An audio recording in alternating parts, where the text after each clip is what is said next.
araw naman mga kapugay, samahan nyo ko na dalhin na rin ating mga parcel sa amin sa Kalatagan at masabi ko sa inyo aray nung nakaraang linggo pa ay ngayon ko lang mabubuksan, kaya tara, samahan nyo ko pa uwi sa amin. Bago nga pala lahat, dumama muna tayo din sa ating tropang ipamumulong. Boss Kenneth, tapos na. Tapos na, boss? Sasabi ko, boss, kakain muna tayo.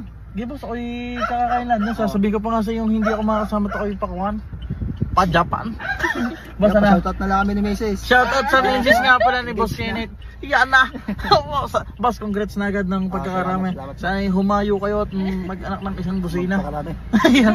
At pagkadaan naman namin kay Boss Kenneth, ay aray, binubuksan na nga pala ni Boss Mikmik ang ilan. Ako po, akala ko'y pisa din. Yung pala na may gamit din sa patsyang. Ay, akala ko pa na may lahat ng bit-bit kay pisa gaya ng mga aray. Maya papakita ko rin sa inyo mga kapugay. Bago i-aray muna nga palang kalagay ng mga alaga natin din. Kung mapapansin nyo, lintik sa galbukan at gawa na ang ating grahe. Kung mapapansin nyo, walang sarado diyan. Ay hindi pa nalilingilan at gawa ng ang ilan nga ay inaayos-ayos pa din sa patsyang. Bago inaisip-isip ko sa may gilid na re, pwede natin gawa ng showroom. Yung bang akala may salming pinis na pinis dyan. Ay siya, ari nga palang kapirasong patsyon ngayon re. Kung mapapansin nyo, pansamantalang binabakala na may ibabaw na yun at bububungan yun na Sa ako na kayo i-update doon may salmi na rin pala. Ay naipakita ko na rin lang naman ng labas. Ay siya, samahan nyo ako papunta sa loob. Tara. Aray, pagpasok naman natin din kung makikita nyo, ay ari nga pala muna ang pinto natin ikakabit din sa may pinto natin sa may tires. Yan ikabit ng hambakay namang kinays at kaganda ng kahoy. Sana naman hindi bukbukay. At yan, tara din sa may bandang itaas at ako may ipapasilip sa inyo. Tara.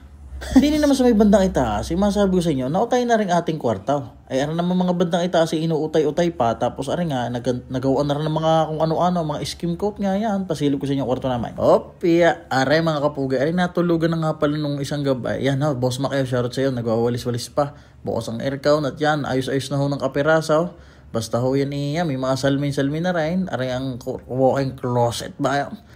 Tapos ito may salmin din, may korte-korte na. Hindi pa naman ayos talaga lang. Kung bagay pwede nang tulugan. Matutulugan naman na. Bagay safe na rin. Yan kahit pa lumakas ang ulan ngayon. Sana naman hindi magtatagas.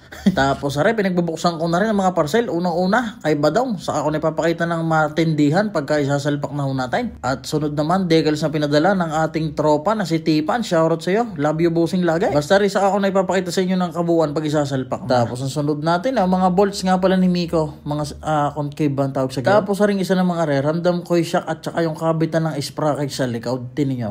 Napaka-angas.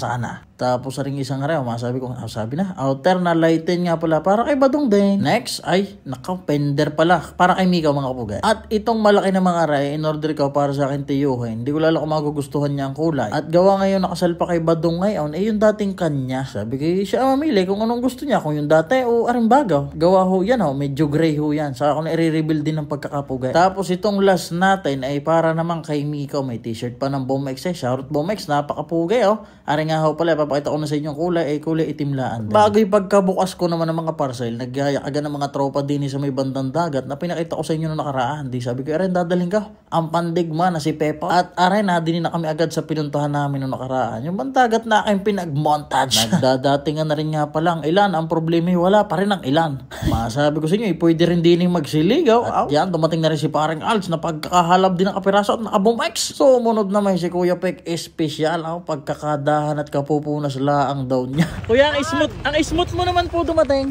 Lupit nga na. At nung medyo nagkakarami na, sabi ko yung mga ipwesto nga at nang mabigyan ng kapirasong montage sa mga itao. Kaya agad-agad na mga ring nagsikilusan ng maipatas daw ng maganda kali mga dulong. Taga-ayos mo at walang motor. Sabakin na. Si Pipot po.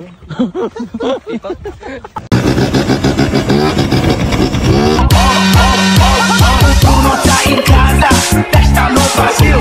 O Bruno tá em casa, festa no Brasil. Para mga bata, puta pala. Para.